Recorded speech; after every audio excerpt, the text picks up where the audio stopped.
चलो आज बनामा लेथा तुन पूरा सहज और सिंपल स्टाइल रे। तो आस बनामा लेथा तुन। लेथा रान वाले मुझे चाहिए माखन, बैंगन, कांकेर, भेड़ी, पुटल, टमाटर, कड्डी, आमूल आउ गुड़ टिके बागे। जेहेतु एतकी खटा जिनिस देमा तो गुड़ टिके देमा से नहीं छे। तो पहला कढ़ाई रे आम तेल टिके दे तेल देकर भेड़ी के टिके बगैर आम भाजी नमा।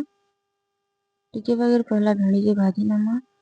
तारपर एथिरे दे नमा आम गरम पैन के मैं आगुरु गरम करनी छे। गरम हो सारा पर भेड़ी भाजी करे तारपर पैन दे नछे। पैन दे सारा पर आम एथिरे दे नमा हल्दी पाउडर देकर एटा के टिके घाटी नमा। तारपर आम एथिरे दमा सबो से पनीपरिया जहाँ काटिकी रखिथिला माखन, बैंगन, कांकेर, पुटल, कड्डी, टमाटर, गुड़ सब न थरे के दे नमा। देना से टमाटर दुईटा नहीं चामी। तारपर दे आमूल दे सारा पर कड्डी दे नाली। तारपर आम देना गुड़ सबू के दे सारा पर टिके घाटी नमा। तारपर दे नमा एथिरे नून जेन हिसाब लगवा से हिसाब देखिक देवी। मुझे दे नौचे मोर हिसाब नून बड़ 3 चामच देली जेहेतु टिके अधिका अच्छी। तारपर आम ढापी कर फ्लेम के मीडियम किसी टाइम ले सिझवार ले छाड़ी नमा।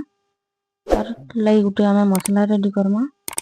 नौचे अरुआ चौल के 2 घंटा आगुरी मुझे बतरई कर नेबी 2 घंटा कि घंटे आगुरी भी बतराले चलवा। इतने नहीं जाऊे लहसुन और सुखा मिर्चा एतकी ही नमी और एटाके ग्राइंडिंग करने में। तारपर देखो ये मोर सीझी आसला न टिके से दिन यहाँ दे आम कचा मिर्चा टिके सीझी सारा पर कचा मिर्चा दे नमा। कचा मिर्चा देकर फिर टिके भल कर घाटी नमा।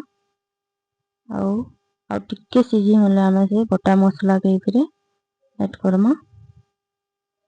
देखो सब हाफ सीझी आसला न देखी नौचे देखो केते बढ़िया सीझी आसला न। बेसी ना सीझाबे बिलिंग वाला भल ना लगे अंदा एटा हाफ हेचे और टिके सीझबा। तारपर आम एथिरे देमा बटा मसला के देखो बैगन भी सीझी आसला न सब हाफ सीझी आसला न। यहाँ देखो पूरा सीझी गला न। तारपर दे नमा आम से मसला के पूरा पानिया रखबे पैन भलिया कर बहलिया ना करबे। और मसला देला बेला घाटू देवे अंदा ना छाड़ी नेबे छाड़ी नेले सब ढेड़ा हो टिके दे अंदा घाटू थे तुन के ना सब ढेड़ा हो अंदा टिके दे जितकी लगवा सेतकी देवे जेन हिसाब नहीं थे आपण मैंने मुझे टिके देकर घाटी नौचे अंदा बिल्कुल ना अटकीबे अंदा चलाउे हाथ के देकर। तो लेथा तुन है आमर रेडी।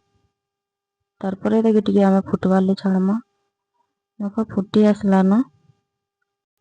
किसी टाइम फुटला पर आम लेथा ही रेडी। देखो बेसी बहलिया नहीं कि बेसी पतला नहीं मीडियम रखीचे भल लगा। तो ये आम यहाँ देमा छुंक देवाले मुझे डुआ बसई नहीं तार ऊपर दे नौचे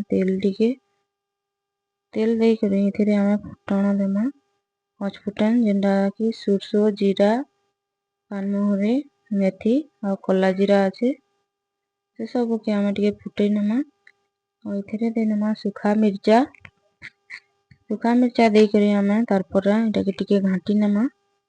मिर्चा भल कर भाजी हो सारा तारपर ये आम दे नमा लेसेंगा पतर बा भृसंगा पत्र सेटा के आम दे नमा। और से सब के भल कर टिके फिर घाटी नमा। देखो देली में भृसंगा पत्र ये सब के भल कर टिके घाटी नमा। तो आम छुंक हो गला रेडी। यहाँ दे आम ताके से लेथा तुरे पकई नमा।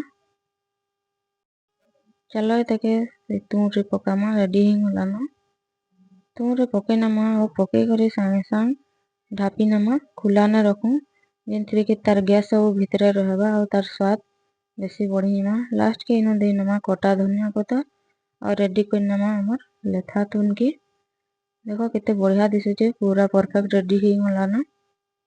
वीडियो जदि भल लागला लाइक एंड शेयर करबे, रेसिपी जदि भल लागला ट्राई करबे, चैनल रे जदि नुआ थिबे तो चैनल के सब्सक्राइब करनेबे और ऑल बटन रे प्रेस करनेबे एंदा वीडियो देखबार ले।